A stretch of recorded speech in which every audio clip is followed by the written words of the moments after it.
On this super live unboxing, we're going to take a look at the KBear Diamond. KBear, KBear. Not sure actually how I'm supposed to pronounce this. It looks like KBear, but KBear sounds nicer. Anyway, what we've got here is an in-ear monitor, of course. And maybe what's interesting about this is that, one, it's a single dynamic driver earphone. Not that there's not a lot of those, but in this price range, there's kind of not a lot of those. So the Diamond costs around $70 to $90 depending on where you buy it. It seems to be about 90 bucks in the US on Amazon. If you buy it on AliExpress, it's about 70 bucks. And in that price range, I mean, that's kind of like upper end KZ price range, where I don't really like a lot of upper end KZ earphones. So, well, I guess I just don't have a lot of recommendations in the upper end. What I do like though, however, in the lower end is the Blonde BL03. I don't know how this thing's gonna compare, but let's go ahead and open it up. We'll find out what we get inside the box. And then while I'm doing that, while I'm unboxing this thing and showing you guys what's inside, feel free to leave me some questions in the live chat. This is a live unboxing. And if you're not watching this live, if you're watching this in the VOD, maybe subscribe to the channel and ding the notification bell. And that way you'll get notified when I go live and do these sorts of unboxings. You can ask me questions either about the thing I'm unboxing or really kind of anything in the IEM space, or I don't know, anything that you're kind of curious about. I'm kind of rambling now, so let's go ahead and just open up this KBear Diamond, KBear Diamond, and see what's inside. Ooh, that was kind of a miss.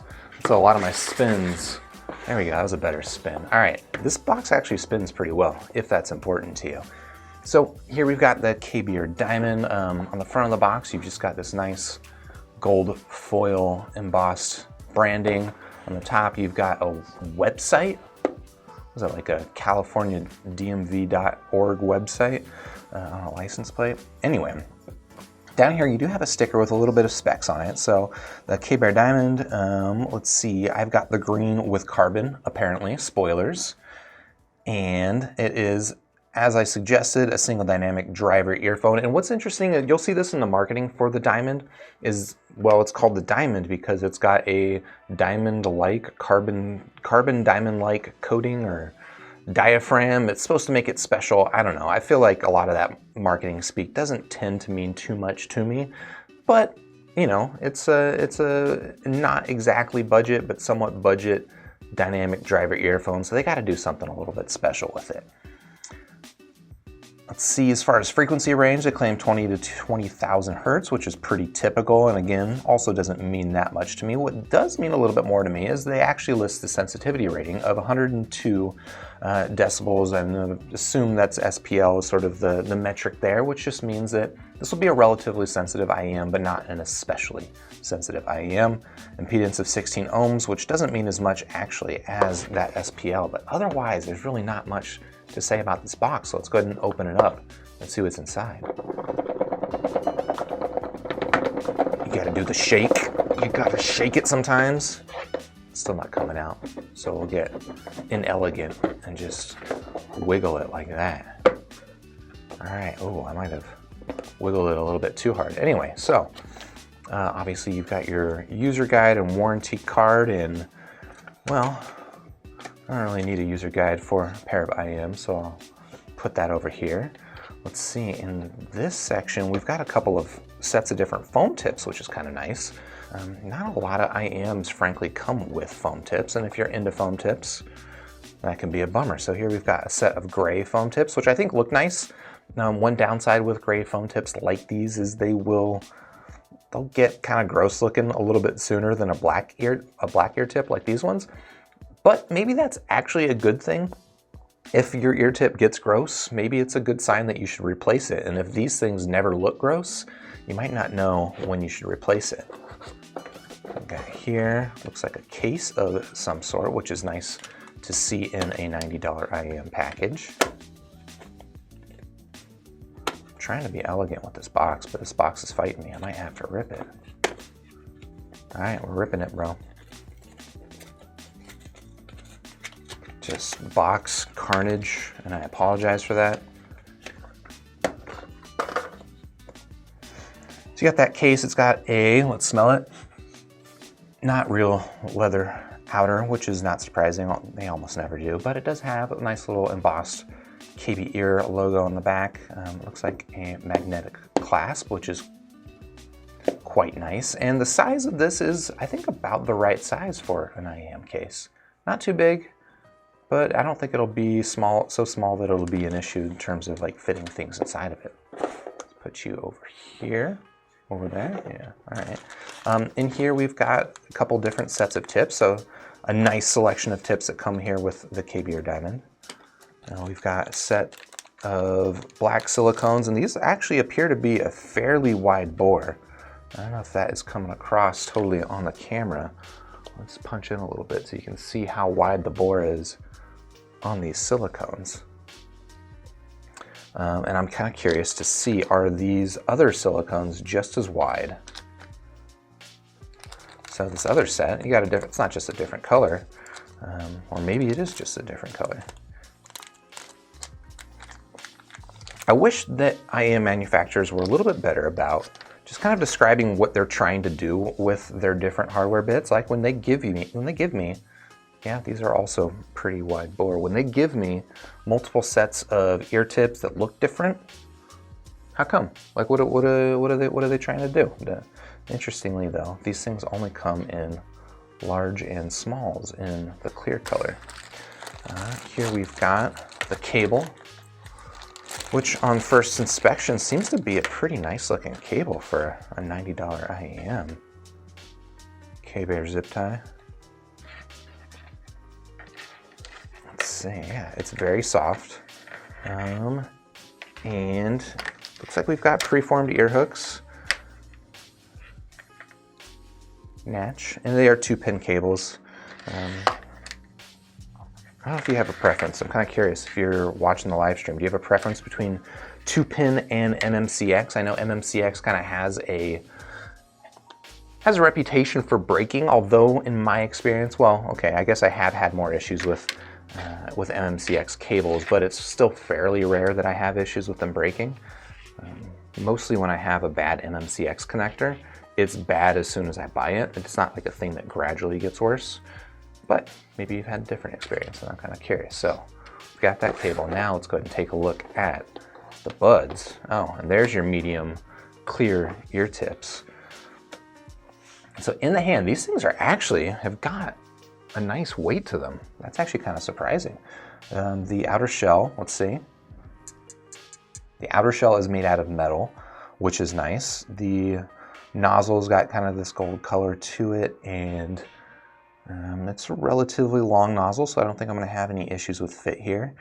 Interestingly, you do appear to have a vent on the top, which is, I guess that's actually what you want with the dynamic driver. And then this outer pattern here, it's kind of got this carbon fiber design with the KBear logo on it. I think this is actually, can I be honest, this is a nicer looking IEM than I expected it to be. In pictures, I thought it was going to be, you know, a plastic shell. It didn't have the highest expectations in terms of like build quality, but this is actually kind of impressing me. I'm surprised. And then, you know, the nozzles, they do have a little lip on them, so they'll catch and hold onto the ear tips, which I appreciate. And you got a screen on the nozzle rather than, you know, a couple of bespoke bores or anything like that. But yeah, let's go ahead and fit this cable, and then after that, I'll try wearing these things and start answering some of your questions, if you've got any questions. And again, if you've got questions about the KBear Diamond, happy to answer as much as I can. Obviously, I've not listened to it yet, so those impressions will be quite limited. But if you've got questions about other things that I've been doing lately, I did recently review the Moondrop Blessing right here. As well, you know, let's see, what are some other things that I've got coming in? I do believe I've got the Blonde BL05 on the way for an unboxing, hopefully soon. But also one thing that I've got, I might unbox this weekend, is the Sennheiser Momentum True Wireless 2. But this video is about the KBear Diamond, so let's take a look at the KBear Diamond. Yeah, I think that's a pretty nice look. Yeah, build quality is better than I expected, frankly. Like, this cable's nice and soft, and the buds, again, they've got a nice weight to them. They're a little bit on the heavy side. Let's see how they fit. Oh, fit is actually surprisingly nice. That is not bad at all. So you can see it's, I think, a pretty flush fit on the inside of my ear. Yeah, that looks pretty good. Isolation is, I would say, about average for an IEM. Definitely not bad isolation. And then, yeah, this cable, I don't hate this. So let's go ahead and take a look at some of the, I mean, that's the KBear Diamond, so I can't tell you too much more about this right now, but let's go ahead and take a look at the comments or the live chat and see if you've got any questions. Earlier in the live chat, Fixion was asking about the KOS CL10 and where to buy it. So if you're not familiar with the KOS CL10, it is a KOS 60 ohm driver earphone. Basically uses the same driver that you get in the Porta Pro, the KPH30i, KSC 75s, etc. And the CL10 is a version of it that was made for prisons. In fact, hold on a second. Oh no, I can't go get it because I'm tethered here. I was gonna go grab it, but that would have been bad because I'm actually tethered to a microphone. Anyway, the KOS CL10 is a really cool earphone or headphone, but the only way to get it is through like suppliers that supply prisons with stuff. So sometimes you gotta try hard to find it. Fotaku says, "Notice me, senpai," and I don't know if I'm a senpai, but I have noticed you. Vinak says, "Hello from Cambodia." How's it going in Cambodia? It is the morning here in San Francisco. What time is it there? Long Ling saying, "I never opened my KBear Diamond yet." What's going on? How many earphones you got lying around where you've just got a box of KBear Diamond sitting around and you haven't opened them up? Too many IEMs listening to it at the moment. I kind of know that struggle. Like, it's when you've got something like the Moondrop Blessing, it's kind of hard to branch out too much. Martin Sue said, "I had a good spin." I appreciate that. I think it was a mediocre spin. I think I can do better, but I appreciate that. Fotaku was kind of elaborating on the sensitivity of the KBear. 102 dB is good, not too much hiss at 16 ohms. Yeah, I think that's actually a good point. You know, one thing that you get those dB SPL measurements that tell you how sensitive an IEM is going to be and how loud it's going to get, right? So if you don't have a particularly powerful source, like I typically use my Sony A105 Walkman, not especially powerful. So if I want it to get loud, I need some sensitivity. But there is a downside to having a very sensitive IEM, and it means that, you know, if you put it on a source that doesn't have the cleanest amp, and frankly the Sony A105 doesn't have the cleanest amp, you will get a little bit hiss. If you put it on a phone, like a cheap smartphone, you're probably gonna get a lot of hiss, and it's not that pleasant. So 102 is actually a pretty good little balance. Fixion saying, "I prefer silicone tips. Foamies are just uncomfortable for me and never produce a good seal." It's interesting because, like, it's kind of different for everybody. I hear almost the opposite from other people that, you know, that swear by foamy tips, that they get a better seal from them and a better fit. For me, I actually probably do get a better fit and better seal with foams, but I generally prefer silicones because they're easier to put into my ear, right? I take these things in and out of my ears a lot, and I like to just plug them in like that. Whereas with foam tips, a lot of the times you gotta crush them first and put them in. It just makes it a little extra fiddly. And actually, as I did that, let me check this real quick just before. All right, I noticed a little bit of driver flex, which is pretty common with a dynamic driver earphone, and it's not bad here. In fact, I have to push them in kind of fast and hard in order to elicit that driver flex, but there is a little bit of it here with the KBear Diamond, just FYI. Fixion saying that the tips look like spin fits, and they do kind of, just in coloration, right? Because they've got this red base. Well, you can't see it there. Let's go ahead and punch in here. You can see the tips have this red base with the clear top, but in terms of construction, they're definitely not like spin fits. The nozzle isn't nearly as long as a spin fit tip nozzle, and there doesn't appear to have that articulation built into it, which, I don't know, if you want a spin fit, that's bad, but I actually don't really like spin fits that much, for me. Sometimes, I don't know, spin fit's actually pretty good if a nozzle or if an IEM has a short nozzle, because the longer nozzle of the spin fit can help improve the fit, but tends to, in my experience, have some impact on the sound quality.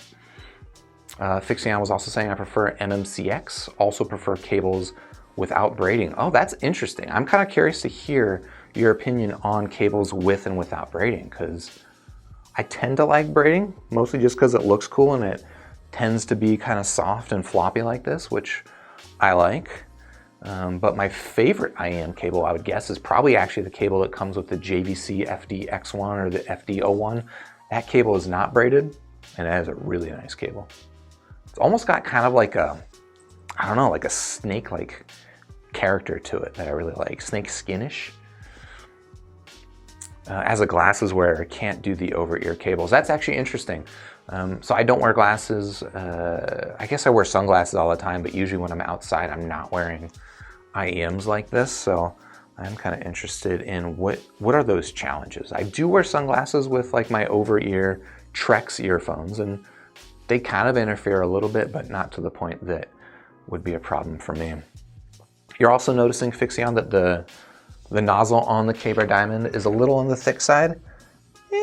Yeah, I don't know. I think that's about average. Let's see. I'll pull in the Moondrop Blessing for comparison. What do you think?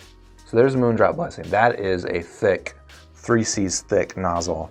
You can see that like the end of the nozzle is about the same, but it's mostly down here, the fact that it tapers out, that I think contributes to that sense of being a thick nozzle, where here, that's a little bit more traditional. I think this will fit most common ear tips.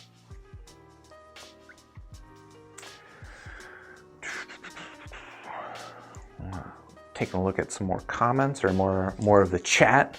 And again, if you're watching this in the VOD and you're not in the live chat right now, maybe consider subscribing to the channel and hitting the notification bell, because I think that means that YouTube will send you a notification when I go live, and these things don't last that long, so you've only got a few minutes to get in. Fixion is asking, what are my favorite non-Chi-Fi IEMs, budget and more expensive? So non-Chi-Fi stuff, so stuff ostensibly made in either the United States, Japan, Germany. I mean, my favorite non-Chi-Fi IEM is got to be those JVC FD-X1s that I just referenced a little bit ago. That is obviously made in Japan. That is a very, very nice sounding IEM. The fit on it is not my favorite, and because of that, I don't end up using it as much as I should. The sound quality is just fantastic though. In the budget space, I gotta say I haven't listened to a ton of budget IEMs that are not Chi-Fi, but I'm trying to think. You know, the Final E2000 is a pretty nice option. I feel like it's a little bit two-dimensional for my tastes as I've, you know, sampled more and more earphones, but that's still a pretty nice, very smooth option. What else do I like? The Sony MH755 is a pretty solid option, but you do have to replace the cable on the MH755.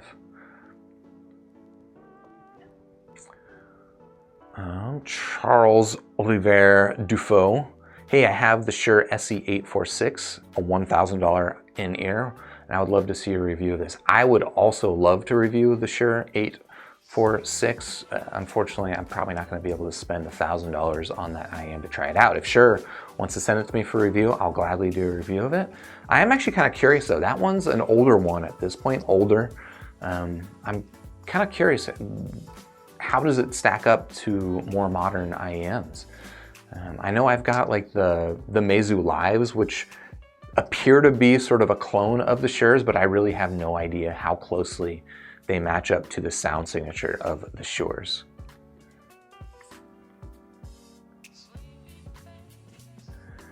So Kevin Jim is saying, I wear glasses and I prefer over-ear since they're more secure. And yeah, just kind of goes to show that everyone's got kind of different opinions, different perspectives, different ears, different shapes and stuff like that, that all really contribute to just different outcomes, and you're going to get different opinions. And that's why I think it's a good idea to, when you're evaluating whether or not you should spend $70 to $90 on something, or you're spending hundreds of dollars on something, to get a lot of different opinions out there.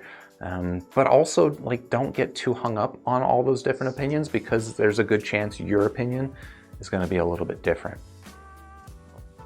Sunhouse asking, what is my best imaging and soundstage IEM in the $100 to $200 range? I think it's probably the Maga OC-K5. Yeah, it's the Maga OC-K5. You should check that one out. It's around 180 bucks, although I've seen it discounted to as little as 150, which is pretty good.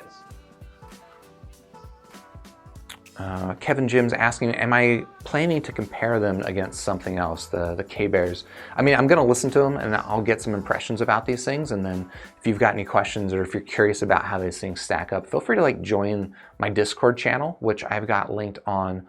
If you click on my username, the Super Review name below this video, you'll go to my page and you can find the Discord channel. I'll also link it to, I'll link it in the comments afterward. But yeah, feel free to join the Discord channel and you can ask me all kinds of questions about what I think about this thing. Kasara Nido says, I prefer braided cables in general, but the cable on the Final E series are really nice actually. They roll up really well, and that's totally true. So the Final E series, the E2000, which I just talked about a little bit before, it's got a built-in, very thin rubber silicone cable. It seems like it should be pretty basic and kind of cheap. But the way that it actually rolls up and stores, it's really nice. It's a well-behaved cable, despite the fact that it's obviously cheap and very simple. It's not as fancy or flashy as something like this braided cable, but in terms of behavior and what it's like to live with, I think it's actually a really good cable. I don't hate a little simple cable like that as long as it's well-behaved. Fotaku's asking, have I tried Campfire Audio? If I need the contact, tell me. Oh, interesting. I have not reviewed anything Campfire Audio, and the only Campfire Audio earphone that I have listened to is the Lyra 2, which just is like it's a big booty bass earphone. It's not my sound signature for sure. I think the build quality on it was pretty nice though. But yeah, the Campfire stuff all looks beautiful. I don't know a ton about the sound signatures, although, you know, obviously I hear a lot of good stuff about the Andromeda, so I'm very interested to try the Andromeda, but it's $1,000, so that's a steep one. Digital Nation's asking if I can make a video about the best, most comfortable IEMs for sleeping. I almost spend my time with IEMs sideways on my pillow. So there's a couple of IEMs that I recommend. I'm not gonna make a video specifically about sleeping IEMs, although I think I will be doing a video soon about a sleeping headphone. But for sleeping IEMs, there's two that I really like quite a bit. One is the Rose Mini 2 Mark II, and I did a review of that about, I don't know, 8 months ago or so you can go back and check out that video. That is just, it's so small, like it fits almost like an Etymotic, but it's so small that you can definitely lie on your side and it's not gonna be an issue. The other IEM that I think is a really good option is the Shozy Cross Neo CP, which kind of fits like a Shure earphone. In fact, the Shures are probably pretty good for that as well, for sleeping on your side. But yeah, it just fits really flush. It doesn't have an especially long nozzle. So if you sit on your side and like your pillow pushes the earphone into your head, it's not gonna like accidentally rupture your inner ear or anything like that. Although I don't know how realistic that threat is, even with a longer nozzle IEM, because I've actually slept in Etymotics and haven't had too much issue. It's not the most comfortable, like the Shozys. The Shozys are probably my most comfortable sleeping IEM.